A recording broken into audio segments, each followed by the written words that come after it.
Hi, I'm Dr. Michael Fagelubi with this OmniED Brief. In this video, we'll be talking about 4 reasons two-way communication during remote learning is essential between caregivers and educators. This is reason number 4, to ensure effective and efficient remote education for the child. When we think about communicating with the child's educator, we want to ensure that the communication is both effective and efficient, so that we can help support the student in the best way possible. We've got 8 recommendations for you to consider as ways to ensure that effective and efficient education for your child. These can probably work for lots of different kinds of education, but we're going to focus on remote education right now. First, sharing relevant information so that you and the teacher are better equipped to support the student academic and social emotional growth. Sharing relevant information with the educator is essential for their understanding as they work with the child. Second, understanding how the teacher is organizing the digital classroom and associated resources so you can support the child as a learning coach. You need to know where the homework's going to be stored. You need to know where the daily assignments will be, what needs to be printed and what can be done digitally. 3. Problem solve the learning management system by learning how the educator will organize and use the platform.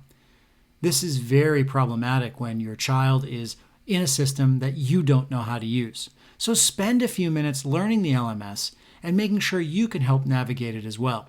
Especially for those of you who have children with disabilities or younger children, this can save you a lot of headaches. Fourth, facilitate feedback by sharing student work back to the educator in a timely manner. We know that student feedback, corrective feedback on what they're doing well and they're not, is one of the best ways to improve outcomes for your child. Well, we need to facilitate getting that feedback from your child at home to the educator.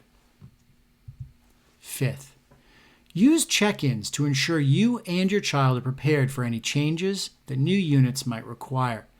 For example, check-ins could be mid-term, they could be at the start of a new unit.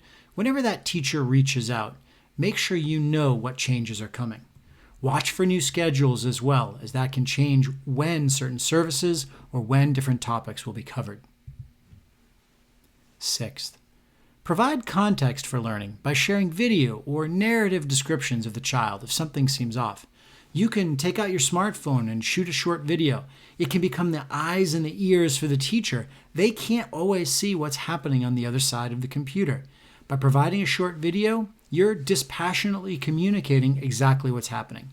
You'll be surprised how they can help you problem solve. It's wonderful.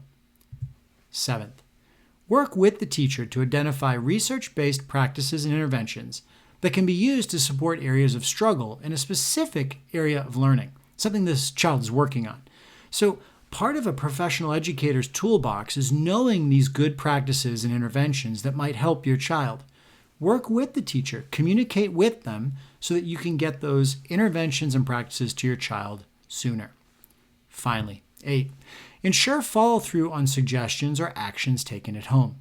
Many times teachers in conversation, when you reach out, will share suggestions. Let them know what things you're trying. Let them know that you've tried to put these things in place. And then give them feedback so you can continue to problem solve. This has been an OmniED Brief, focusing on how to ensure effective and efficient remote education for the child. If you found this video helpful and you'd like to see more, please go to omnied.org.